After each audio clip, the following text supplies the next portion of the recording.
Tell me if this sounds familiar. You're looking up a news story on YouTube, but when scrolling through your options, you can almost immediately tell what is going to be said in the video just based off of the title alone.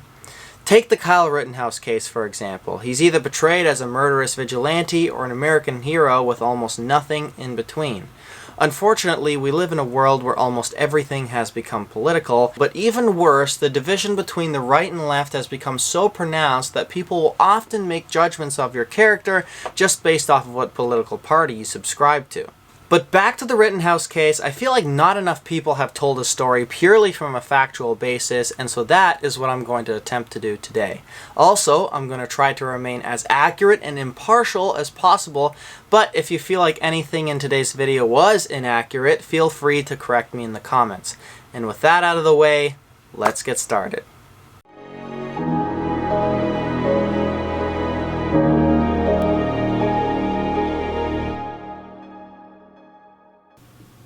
Rittenhouse was born on January 3, 2003 in Antioch, Illinois to Mike and Wendy Rittenhouse. His parents had married in 2000, having 3 children, himself and his 2 sisters, Mackenzie and Faith.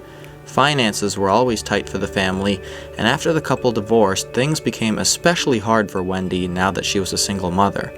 While in high school, Kyle saw no other option but to take on work as a fry cook and janitor to help support the family. Wendy struggled with various health complications but regularly worked 16-hour shifts as a nurse's assistant, not because she wanted to, but because it was necessary. Since almost all the information about Kyle Rittenhouse is from the 25th of August onward, we really don't know much about his early life. But what we do know is that the family is very passionate about the Blue Lives Matter movement.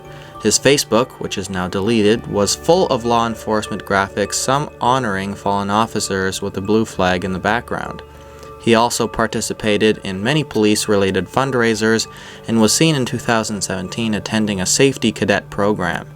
Given the family's deep blue-collar roots, this information should come as no surprise, but at the epicenter of all these other factors was his deep desire to help people.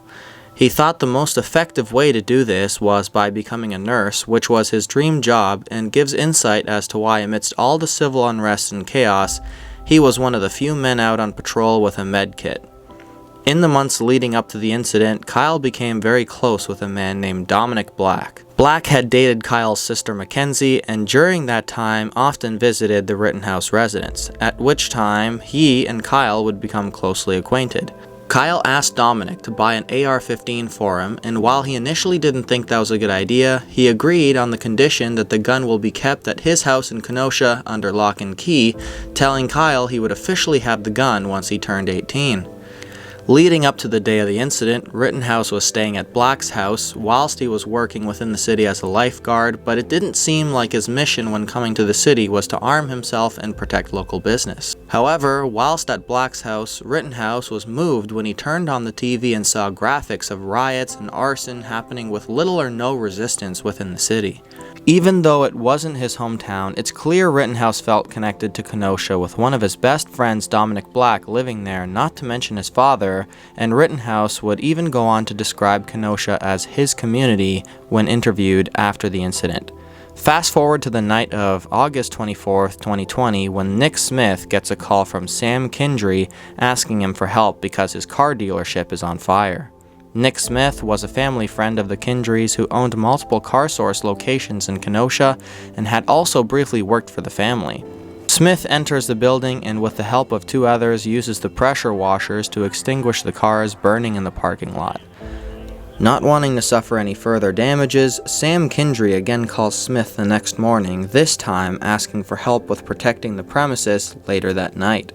That day, Smith becomes acquainted with Black and Rittenhouse, who agree to stay the night with him guarding the location. Smith was not interested in carrying a firearm and he was on the roof for overwatch, telling the men on the ground what the protesters were doing in the distance. Even though Black had his AR-15, he opted to stay on the roof, later stating that, "I didn't want to get hurt, I didn't want to cause any problems, I figured it would be a lot safer up on top." It seems like everybody knew something that Rittenhouse didn't, particularly about how volatile the situation was, and how quickly the violence could shift from destroying inanimate objects to destroying people. The group stood armed and ready, and as the sun disappeared over the horizon, the city fell into chaos. The police form a wall, forcing protesters out of a nearby park, pushing them down Sheridan Road towards Rittenhouse and his crew at the car source nearby. When the protesters reached the armed guards, tensions were high, but they eventually moved on without incident. Up until this point, there had only been minor confrontations between the guards and the protesters, and for the most part the interactions were quite civil, with some civilians even taking interest in Kyle, filming him and asking him questions. The police also showed their thanks by throwing water bottles down to Kyle and his friends. We appreciate you guys, we really do. In the meantime, a crowd swarmed a local militia that had taken up post at a gas station not far from the car source. In this crowd was Joseph Rosenbaum. Various witnesses had seen him false-stepping towards individuals earlier that night, where he stomps his foot forward while puffing out his chest to provoke people, but nobody really considered him a threat, at least not yet. By this point, the other protesters began distancing themselves from Rosenbaum, some even trying to calm him down, but to no avail. At this point, Kyle and some members of his crew had walked down to the gas station asking if anyone needed medical treatment, and it was around this time that Rosenbaum approached Rittenhouse and his friend, threatening to kill them if he caught any of them alone. This caught Rittenhouse off guard, and he quickly walks off, seeking to assist other people. About an hour and a half goes by, and there's commotion down the street that multiple cars are on fire, at which point Rittenhouse runs down the street with a fire extinguisher. At some point, Rosenbaum chases him into a car lot, throwing a plastic bag at him which supposedly holds his items from a recent stay at the hospital. He quickly gains on Rittenhouse, and just when he's about to catch up to him, Rittenhouse wheels around and fires 4 shots into Rosenbaum, which would later prove fatal. Rittenhouse runs back around the car, realizing Rosenbaum is mortally wounded, and in a panic calls Black, saying that he just shot someone, and then flees the scene. It's worth noting that the outcome of the first confrontation may have been completely different if Rittenhouse was not alone, because after all, Rosenbaum himself had said that he will attempt to kill the militia members if he sees any of them alone. Even though Rittenhouse traveled to the gas station with Ryan Balch, the two got separated whilst there, and ironically, while Rittenhouse was running out of the gas station, the two would have been within 15 feet from each other.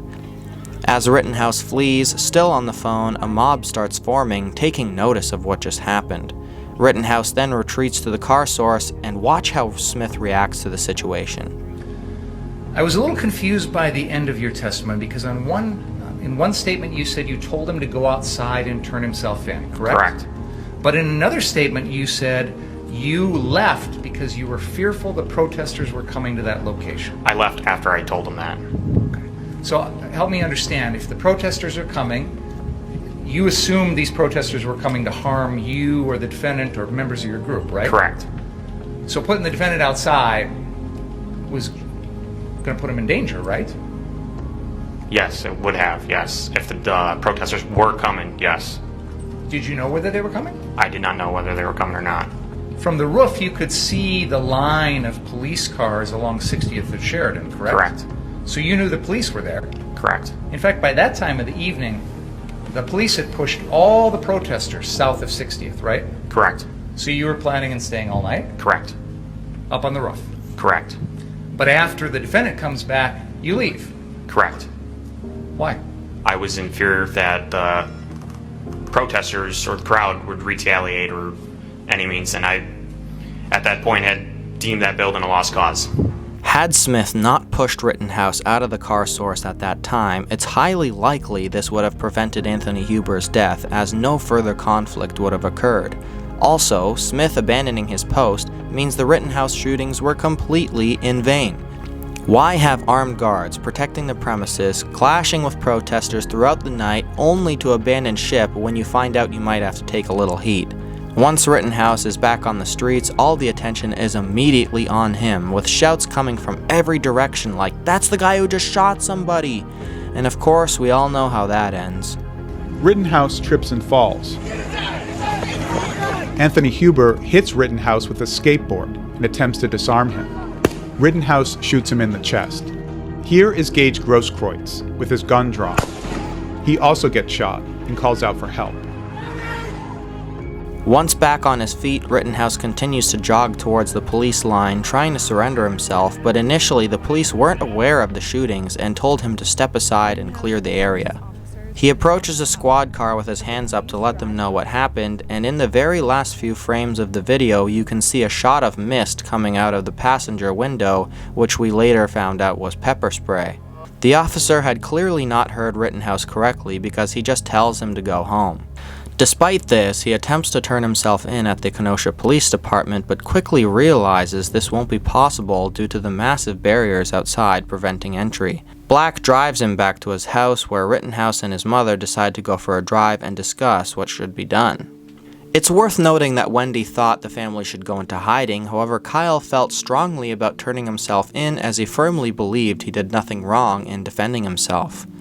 The pair arrived that morning around 1:30 a.m., and it's reported that Rittenhouse is extremely stressed while waiting in the lobby, crying and vomiting uncontrollably. Finally, at 6 a.m., they arrest Rittenhouse, charging him with these following 7 charges.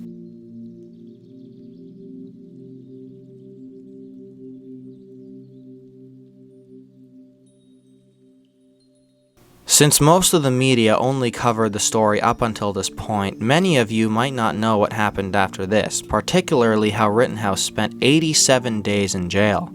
Following his arrest, he's transported to the Lake County Juvenile Detention Center where he would spend the next 2 months. He would later admit in interviews that at first not many people liked him in jail, but once they heard his story and understood who he was as a person, most ended up warming up to him. He would eventually even describe how he began to make acquaintances and how they would play cards with him to pass the time. Rittenhouse was extradited to Kenosha County Jail, where he would stay from October 31st to November 20th, 2020. He would hilariously describe his living conditions as a 1-star hotel. He had a room to himself, a desk, shower, toilet, sink, phone, tablet, in other words, all the amenities to live comfortably, but shockingly didn't have any running water.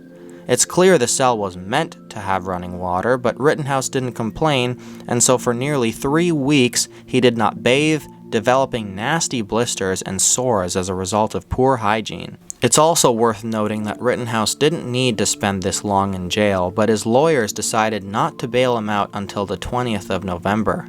Bail had been posted in mid-September, and by this time they had raised over $1 million to bail out Rittenhouse, but chose to take their time in securing his release, reasoning that he would be safer in jail.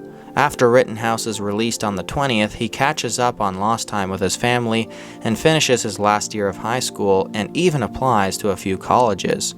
It would ultimately take 14 months from the time of the incident until the trial actually began, and this trial would end up lasting from the 1st to the 19th of November 2021. The 2-week-long courtroom drama is too convoluted to break down in this episode, but there are a few points worth mentioning. Rittenhouse was lucky enough to have almost the whole confrontation filmed by onlookers, with the exception of the Rosenbaum shooting.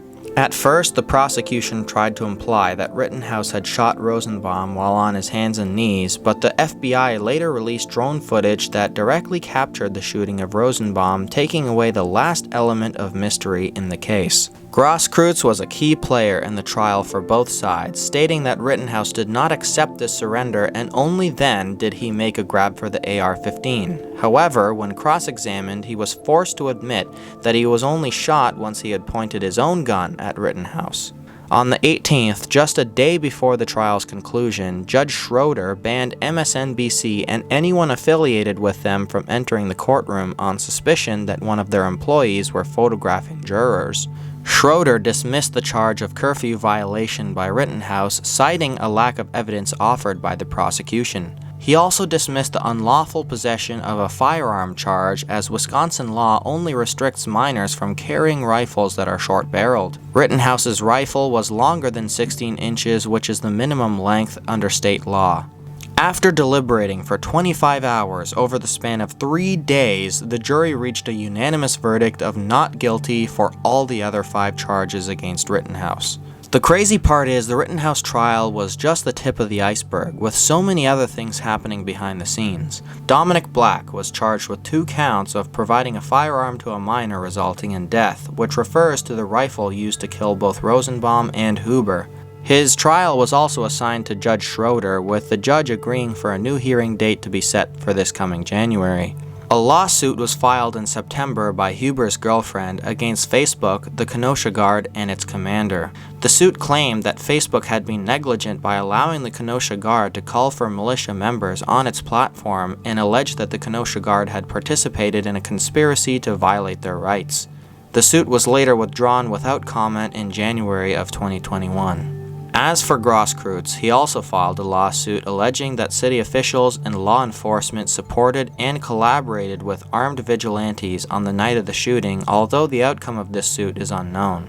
As for Rittenhouse, he successfully enrolled in Arizona State University, where he is pursuing nursing, and this time for real, not just on the streets of Kenosha during civil unrest. He is currently completing courses entirely in an online form and debates whether or not it is worth attending class in person.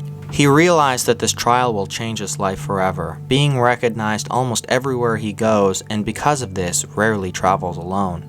It's funny because many people think that Rittenhouse got off scot-free, but the crazy part about this is in the span of a year he became more famous than many Hollywood actors, and that's no small feat.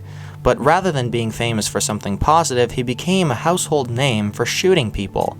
For the past year, he had to live with that, not to mention the stress of awaiting trial, which could put him behind bars for life, and now that he is free, his life will never be the same again, and that is a punishment in and of itself, don't you think? Anyways, that's all for today. I'd love to hear what you guys think about this case in the comment section down below, and with that, I'll see y'all in the next video.